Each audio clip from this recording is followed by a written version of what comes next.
ভাই সে ছেড়ে চলে গেছে, গিয়ে আরেক জায়গায় বিয়ে করে ফেলেছে। কি বলিস, তোর বউ অন্য কাউরে বিয়ে করছে? আরে ভাই, আমি এখনো বিশ্বাস করতে পারতেছি না। তুই বল, আমি কি এখন তারে ফিরিয়ে আনবো? যে তোর ভালোবাসা প্রথমবারেই বুঝে নাই, দ্বিতীয়বারে সে যে বুঝবে সেটার কোনো গ্যারান্টি নাই। তুই বুঝবি না রে ভাই, আমি এখনো তারে অনেক ভালোবাসি। দোস্ত, তুই তাকে অনেক ভালোবাসিস বুঝলাম, কিন্তু সে তো এখন অন্য কাউকে জান বলে রাখতাছে, আর তুই এখানে বসে নাটক করতেছস।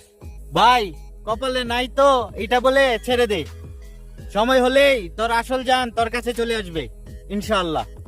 তোর মুখে এমন কথা কেমনে আসে রে ভাই?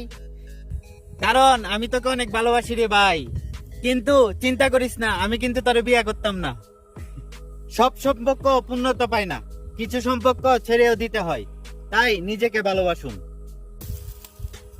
ভিডিওটি কেমন লাগলো অবশ্যই কমেন্ট বক্সে জানিয়ে যাবেন। লাইক, কমেন্ট এবং শেয়ার করবেন। চ্যানেলটি সাবস্ক্রাইব করে আমার সাথেই থাকবেন। দেখা হবে নেক্সট ভিডিওতে। সেই পর্যন্ত ভালো থাকুন, সুস্থ থাকুন। আসসালামু আলাইকুম।